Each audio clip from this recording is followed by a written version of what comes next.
नमस्कार दोस्तों, मेरा नाम अंशुमान सिंह है और मैं आज प्रोडक्शन एंड ऑपरेशन मैनेजमेंट के नए सीरीज़ को शुरू करने जा रहा हूँ। मैकेनिकल इंजीनियरिंग की एक सब्जेक्ट है, तो इस सीरीज़ में मैं ओनली न्यूमेरिकल्स डिस्कस करूँगा, ना कि मैं थ्योरेटिकल क्वेश्चंस को डिस्कस करूँगा। तो चलिए मैं अपना स्टार्टिंग करता हूँ ब्रेक इवन पॉइंट से।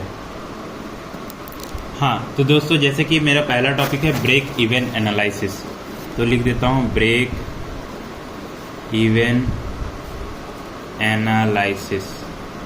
तो ब्रेक इवन एनालिसिस हम यूज़ क्यों करते हैं? ब्रेक इवन एनालिसिस में बिजनेस ऑर्गेनाइजेशन जो होता है वो अपना प्रॉफिट मार्जिन को कैलकुलेट करने के लिए यूज़ करता है।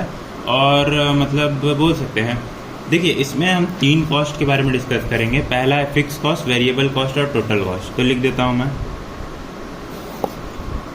तो ये देखिए यहाँ पे हम 3 कॉस्ट के बारे में पढ़ेंगे। पहला है फिक्स कॉस्ट, दूसरा है वेरिएबल कॉस्ट और तीसरा है टोटल कॉस्ट। तो ये फिक्स कॉस्ट, वेरिएबल कॉस्ट को वीसी से लिखेंगे और टोटल कॉस्ट को टीसी से लिखेंगे। और एक टर्म के बारे में पढ़ेंगे, sales.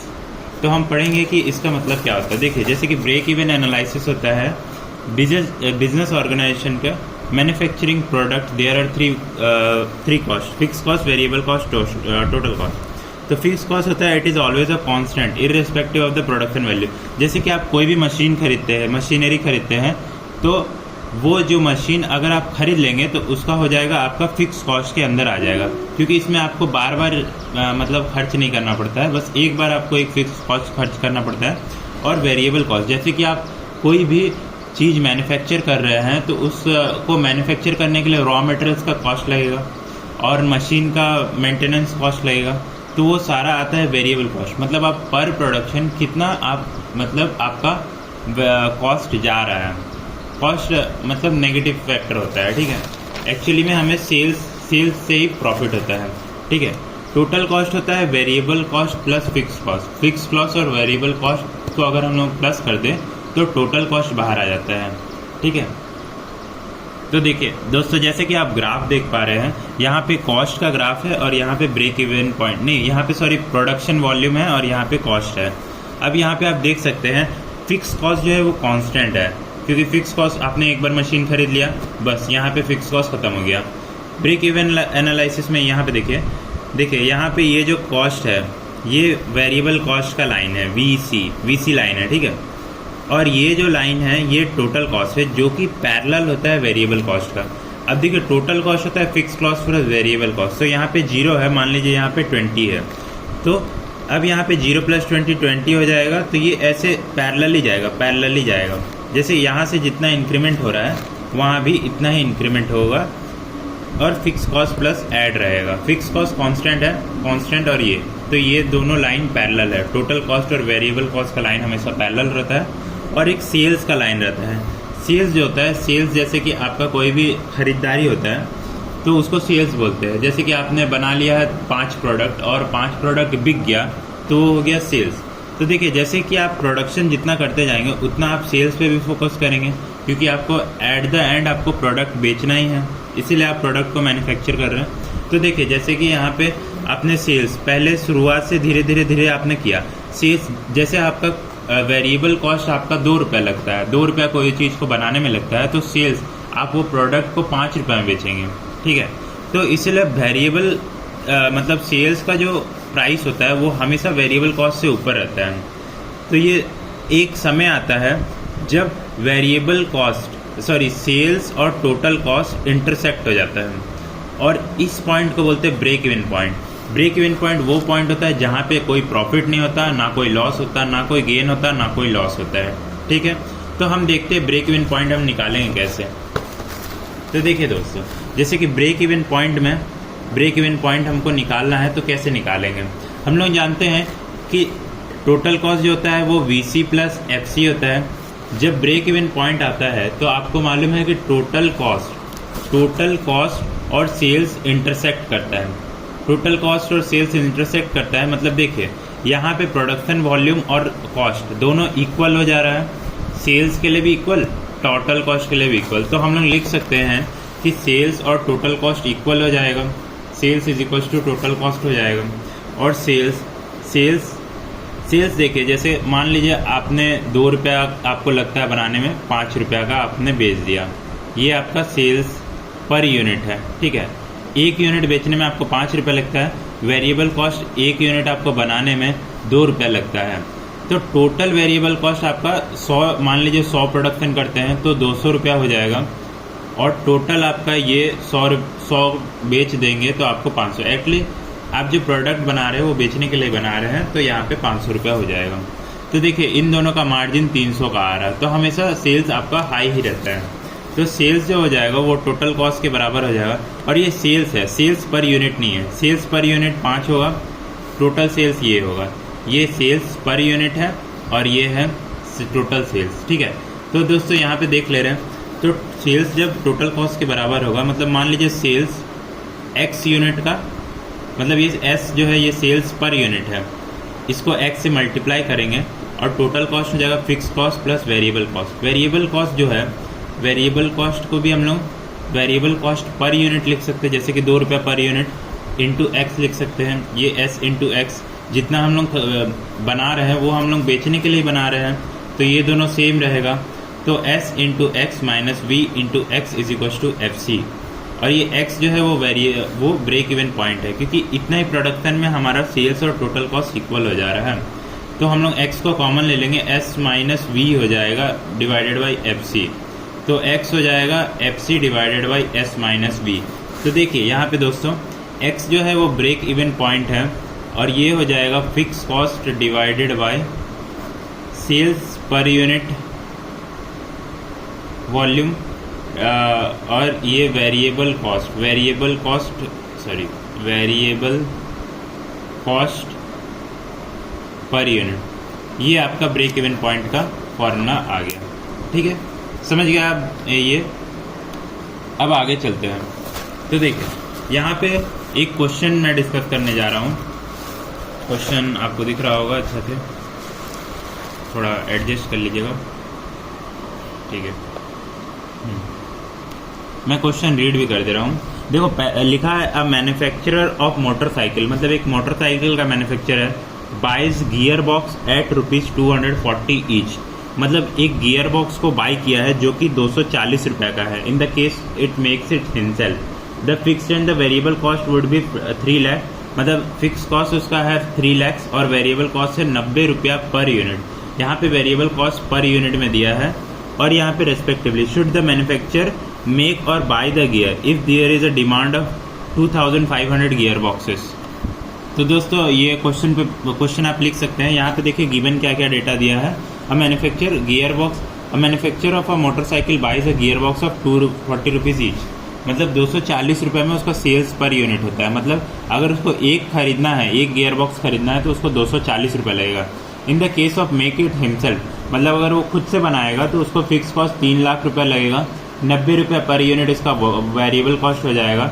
Should the manufacture make और बाय द गियर, वो या तो बनाएगा या तो बाई करेगा। तो the demand is 2500 per year, तो एक साल में डिमांड है 2500 को, 2500 उसका खुद का कंपनी की मैन्युफैक्चरिंग यूनिट में 2500 यूनिट का पर ईयर का रिक्वायरमेंट है। तो क्या उसको ये मतलब ये खरीदना चाहिए गियर बॉक्स या फिर उसको खुद से बनाना चाहिए, ये हम लोग देखेंगे। तो दोस्तों हम यहाँ पे गिवन डेटा लिख लेते हैं। गिवन डेटा हमारा क्या क्या दिया हुआ है। गिवन में दिया हुआ है हमारा फिक्स कॉस्ट दिया हुआ है, वेरिएबल कॉस्ट पर यूनिट दिया हुआ है और सेल्स पर यूनिट दिया हुआ है।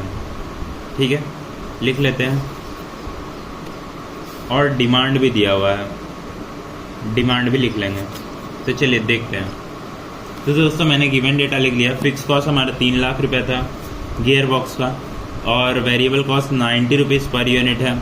सेल्स पर यूनिट है आपका 240 रुपये पर यूनिट है। ठीक है, और डिमांड इतना है 2500 रुपये का डिमांड है पर ईयर। तो दोस्तों यहाँ पे हम ब्रेक इवन पॉइंट निकाल लेते हैं। ब्रेक इवन पॉइंट का फॉर्मूला क्या था, fix cost divided by sales per unit divided by minus VC by per unit. ठीक है, तो फिक्स कॉस्ट है 3 lakh rupees divided by sales per unit है आपका 240 और ये है 90, तो 240 माइनस 90। तो देखिए दोस्तों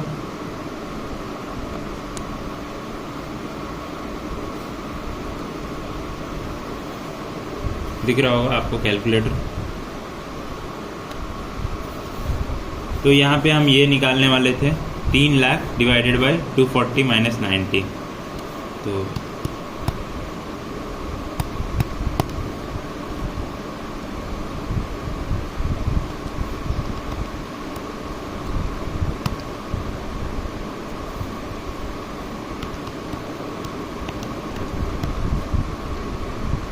तो आप देख सकते हैं जैसे कि यहाँ पे मैंने 3 लाख को 240 माइनस 90 किया है, तो आपका आ रहा है 2000 यूनिट। तो 2000 यूनिट में हमारा प्रॉफिट भी नहीं होगा, लॉस भी नहीं होगा 2000 यूनिट में। ठीक है, 2000 यूनिट, और हमारा डिमांड कितना है 2500 यूनिट का। तो 2000 यूनिट पे हमको प्रॉफिट भी नहीं हो रहा, लॉस भी नहीं हो रहा। और 2000 यूनिट से अगर हम ऊपर जाएंगे तो हमको प्रॉफिट महसूस होगा। तो यहाँ पे 2500 का है, तो एक्चुअली में तो ये आपको मतलब ये कंपनी को मैन्युफैक्चर करना चाहिए गियर बॉक्स। ठीक है, हम देखते हैं कंपनी को प्रॉफिट कितना हो रहा है। तो देखिए प्रॉफिट का हम निकालेंगे कैसे। डिमांड है 2500 का, और 2000 में आपका जो है वो ब्रेक इवन पॉइंट आ जाएगा, मतलब 2000 में नो प्रॉफिट नो लॉस। तो मतलब आपको 500 यूनिट में प्रॉफिट हो रहा है। आपका प्रॉफिट यूनिट है आपका 500 यूनिट में आपको प्रॉफिट हो रहा है। और देखिए आपको हर यूनिट में सेल्स जो है, सेल्स आपका है 240 रुपया। इसमें आप वेरिएबल कॉस्ट माइनस कर देंगे। सेल्स में अगर आप वेरिएबल कॉस्ट माइनस कर देंगे, सेल्स पर यूनिट में variable cost per unit minus कर देंगे, तो ये आपका पर यूनिट प्रॉफिट आ जाता है। पर यूनिट प्रॉफिट आ रहा है, पर यूनिट प्रॉफिट हो जाएगा 40 150। ठीक है, तो आप अगर इस दोनों को माइनस करेंगे तो 500 इंटू 150, तो ये आपका हो जाएगा प्रॉफिट। इतना आपका है रुपीस में, और ये आपका यूनिट है। तो 500 यूनिट, पर यूनिट में आपको 150 रुपीज़ का प्रॉफिट हो रहा है। तो टोटल प्रॉफिट कितना हो रहा है वो मैं आपको कैलकुलेट करके बताता हूँ। 500 इंटू 150, तो आपको कितना 75,000 का प्रॉफिट हो रहा है कंपनी को। 75,000 का प्रॉफिट हो रहा है, जो कि कोई छोटा अमाउंट नहीं है। तो इसका मतलब कंपनी को मैन्युफैक्चर करना चाहिए गियर बॉक्स रेदर देन उसको खरीदना चाहिए।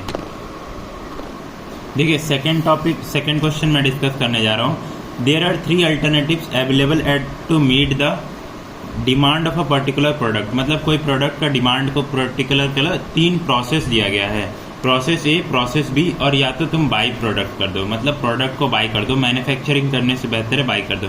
तो 3 प्रोसेस, 2 प्रोसेस से मैन्युफैक्चर करना है, 3rd प्रोसेस से बाइंग करना है। तो हम देखेंगे, तो ये आपका दिया है फिक्स कॉस्ट। मतलब अगर आप प्रोसेस ए से उसको बनाते हैं तो आपका जो फिक्स्ड कॉस्ट है, फिक्स कॉस्ट 1 लाख रुपये लगेगा आपको। मतलब पर यूनिट अगर आपको वेरिएबल कॉस्ट 75 रुपीज़ लगेगा, और अगर आप उसको बेचेंगे तो आपको 80 रुपया मिलेगा पर यूनिट में। और अगर आप प्रोसेस बी से बनाते हैं तो आपको जो मशीन है वो ज़्यादा पैसा का खरीदना पड़ेगा, 3 लाख का। और आपका जो वेरिएबल कॉस्ट है वो 75 से 70 रुपया हो जाएगा, घट जाएगा, मतलब अच्छी चीज़ है। और 80 रुपीज़ को आपको बाई करना है। अगर आप पूरा बाई करते हैं, जो भी प्रोडक्ट है उसको अगर पूरा बाई करते हैं तो आपको 80 रुपीज़ लगेगा। ठीक है, the annual demand for the product is 10,000 unit. तो देखिए हम लोग को एनुअल डिमांड को ध्यान में रखना है। एनुअल डिमांड है हमारा 10,000 unit. Should the company make the product using process A, process B और buy the product at the market. तो क्या कंपनी को प्रोडक्ट ए बी खरीदना चाहिए या फिर मार्केट से उसको।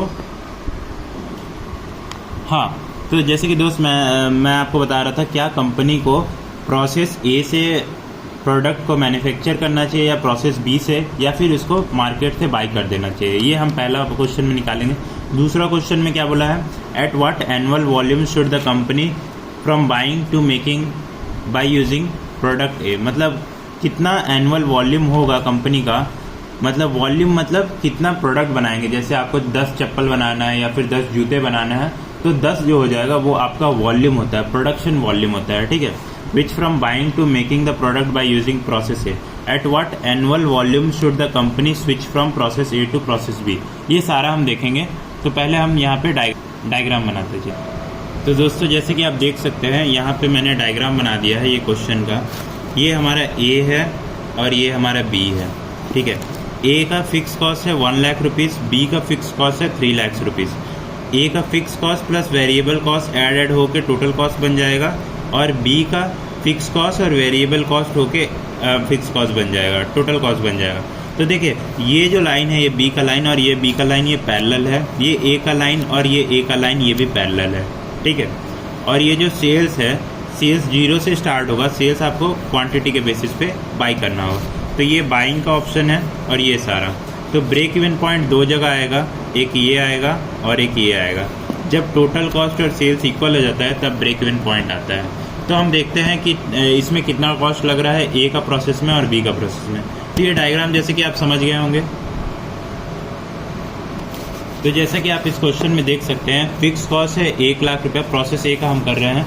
प्रोसेस ए का फिक्स कॉस्ट है 1 लाख रुपया, 75 रुपीज़ इसका वेरिएबल कॉस्ट है और बाइंग 80 रुपीज़ में है।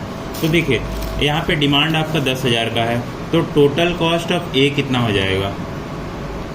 टोटल कॉस्ट का हम फार्मूला जानते हैं, ये होता है fix cost plus variable cost, ठीक है। तो फिक्स कॉस्ट, आपका फिक्स कॉस्ट है 1 लाख रुपीज़, ठीक है, 1 लाख प्लस वेरिएबल कॉस्ट आपका पर यूनिट है 75 रुपये।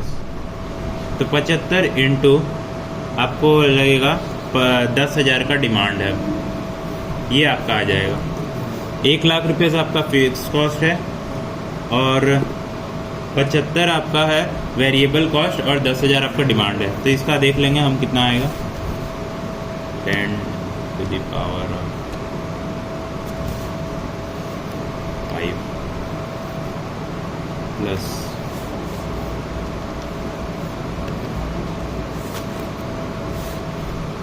Plus 75 into 10,000।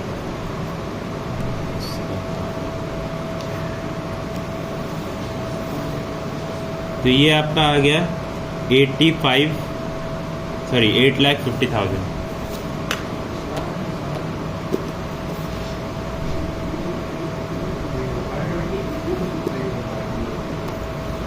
तो अगर आप प्रोसेस ए से बनता है तो यहाँ पे आपको लग रहा है 8,50,000 रुपये। चलिए प्रोसेस बी का हम टोटल कॉस्ट देखते हैं। टोटल कॉस्ट बी में लगता है FC of B plus VC of B, ठीक है। तो देखिए FC ऑफ बी आपका 3 लाख रुपए लग रहा है और VC ऑफ बी है 70 इंटू 10,000। तो इसमें देखिए तो कॉस्ट हमेशा कम लगना चाहिए, कॉस्ट कम लगना चाहिए और सेल्स ज़्यादा होना चाहिए, तभी आपका प्रॉफिट मैक्सिमाइज हो जाएगा। तो 3 लाख प्लस 70 ये हो जाएगा 7 लाख, 3 लाख 10 लाख। तो ये आपका 10 लाख रुपए लग रहा है बी का कॉस्ट और ए का कॉस्ट है आपका 8,50,000 रुपये। मतलब आपको ए में बनाने में ज़्यादा फायदा है, पर हम तो यहाँ पे बाइंग का निकाले ही नहीं है। तो अगर आप बाइंग करते हैं तो आपका बाइंग में कितना लगता है, बाइंग में आपका कॉस्ट कितना पड़ जाता है। बाइंग में आपका पर यूनिट 80 रुपीज़ लग रहा है और 10,000 का आपका है,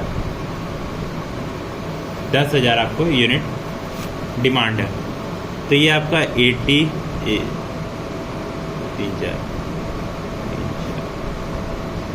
तो आपको बाई करने में 8 लाख रुपए लग रहा है, प्रोसेस ए में मैन्युफैक्चर करने में 8,50,000 रुपये लग रहा है और प्रोसेस बी में आपका 10 लाख लग रहा है। तो आपको अगर 1 साल का आपका डिमांड है तो आपको क्या होगा, आपको बाई करना बेस्ट पड़ेगा, ना कि प्रोसेस ए और प्रोसेस बी से मैन्युफैक्चर करने से बेस्ट नहीं पड़ेगा, आपको बाई करना चाहिए। बाई में आपका कॉस्ट कम लग रहा है और कॉस्ट कम लगना मतलब प्रॉफिट ज़्यादा इंक्रीज होना है, ठीक है। ये हम निकाल दिए, पहला क्वेश्चन हमारा सॉल्व हो गया। तो पहला क्वेश्चन का आंसर होगा कि हमको प्रोडक्ट बाई करना चाहिए। अब यहाँ पे दूसरा क्वेश्चन है, at what volume should the company switch from buying to making the product by using process A. तो ऐसा कौन सा वॉल्यूम है, वॉल्यूम मतलब डिमांड, कितना डिमांड साल का होगा कि कंपनी मतलब बाई करना छोड़ के प्रोसेस ए से बनाना शुरू कर देगी। तो दोस्तों इस क्वेश्चन का हम लॉजिक समझेंगे कि हमारा क्या एनुअल वॉल्यूम होगा कंपनी का, तो वो बाइंग से प्रोडक्ट प्रोसेस ए को बनाने लगेगा। जैसे देखिए यहाँ पे अगर 1 साल में डिमांड 10,000 का था तो प्रोसेस ए में ज़्यादा प्रॉफिट था in comparison to process B. Process B में आपको 10 लाख लग रहा था उसी चीज़ को बनाने में, प्रोसेस ए में आपको 8,50,000 रुपये लग रहा और बाई करने में 80,000 रुपये लग रहा। तो अब हम लोग को प्रोसेस बाइंग से प्रोसेस ए में स्विच होना है, ठीक है। हम लोग को इतना डिमांड लाना है कि बाइंग से ज़्यादा प्रॉफिट हम लोग को प्रोसेस ए में होगा। तो कैसे होगा वो हम देखेंगे। वो कैसे होगा, तो जब टोटल कॉस्ट ऑफ बाइंग जो होगा, बाइंग वो बड़ा होगा टोटल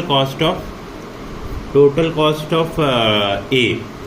प्रोसेस ए से अगर टोटल कॉस्ट ऑफ बाइंग, मतलब कॉस्ट तो खराब चीज़ है, अगर कॉस्ट ज़्यादा हो जाएगा तो हम लोग क्या करेंगे, ए से बनाएंगे। तो ए से बनाने के लिए हम लोग को क्या, टोटल कॉस्ट ऑफ बाइंग जो है वो ज़्यादा रहना चाहिए in comparison to total cost A. तो टोटल कॉस्ट ऑफ बाइंग मतलब हम लोग मान लेते हैं कि टोटल कॉस्ट हम लोग का बाइंग लग रहा है अच्छा, हम लोग का डिमांड अभी पता नहीं है, 10,000 डिमांड में, तो हम लोग को इस बाइंग में ही प्रॉफिट है 10,000 से ज़्यादा डिमांड। तो 80 रुपीज़ इंटू डिमांड को हम लोग क्यू से रिप्रेजेंट कर लेते। टोटल कॉस्ट इसका लगेगा 1 लाख प्लस 75 इंटू क्यू। ये आपका इनइक्वालिटी इक्वेशन को अगर हम सॉल्व करेंगे, दिख नहीं रहा होगा, सॉरी, मैं और एक बार लिख देता हूँ।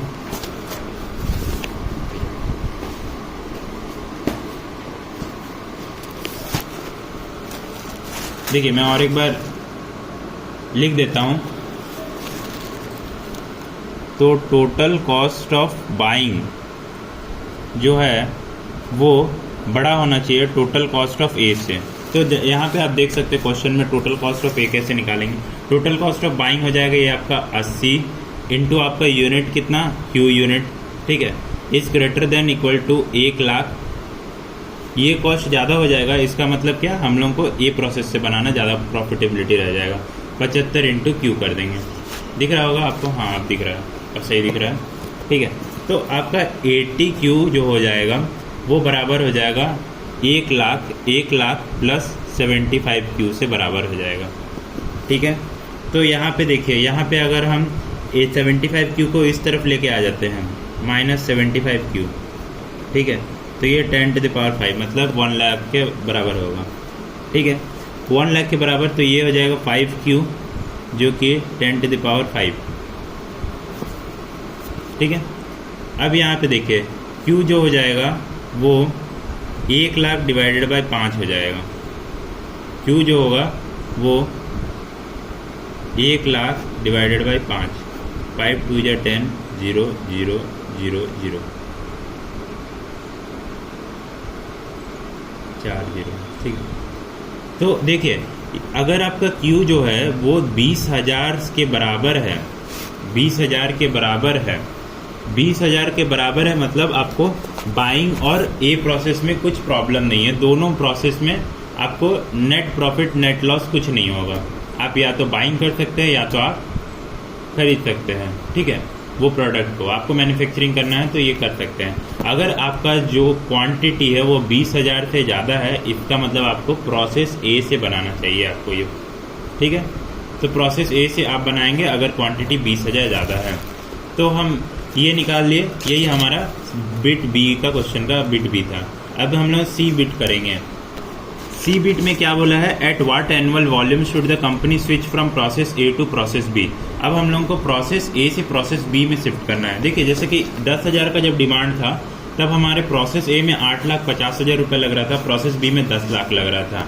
तो अब हम लोगों को क्या है कि प्रोसेस ए से हम लोग प्रोसेस बी में शिफ्ट करेंगे, ठीक है। तो देखिए हम लोग शिफ्ट जो स्टेज में करेंगे, यहाँ पे देखिए हमको बोला है कि कंपनी प्रोसेस ए से प्रोसेस बी में शिफ्ट होना है।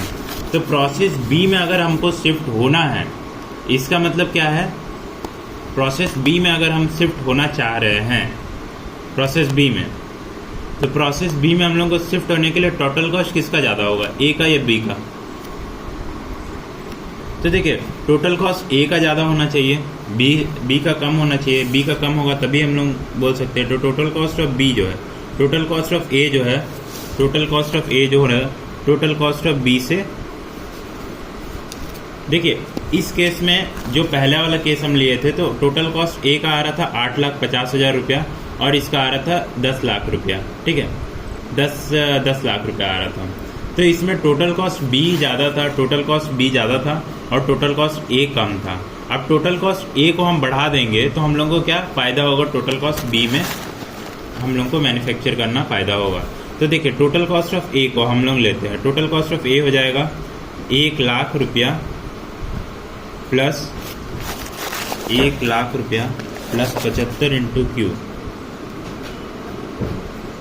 3,00,000 रुपया प्लस 70 इंटू क्यू। ठीक है, यहाँ पे हो गया। अब देखिए इसको सॉल्व करेंगे। 75 इंटू क्यू जो हो जाएगा वो 3,00,000 का इधर चल जाएगा, 2,00,000 हो जाएगा, प्लस 70 इंटू क्यू हो जाएगा। ये इस तरफ आ जाएगा तो 5 इंटू क्यू जो है वो 2,00,000 हो जाएगा, और क्यू जो हो जाएगा वो 2,00,000 डिवाइडेड बाई 5। ठीक है, 5 4 जा 20, 0 0 0 0। तो Q जो है अगर वो 40,000 यूनिट रहेगा तो क्या होगा कि हम प्रोसेस मतलब A और B इक्वल हो जाएगा, और अगर 40,000 से ऊपर हुआ तो हमको B करने में ज़्यादा प्रॉफिटेबल रहेगा। ठीक है, अगर एनुअल डिमांड हम लोग का 40,000 से ऊपर है, वैसे तो एनुअल डिमांड 10,000 था, अगर 20,000 से ऊपर है तो हम लोग ये यहाँ पे हो जाएगा, और 40,000 से ऊपर है तो ये हो जाएगा। तो दोस्तों धन्यवाद। यहाँ तक मतलब ब्रेक इवन एनालिसिस इतना तक ही था। धन्यवाद, थैंक यू।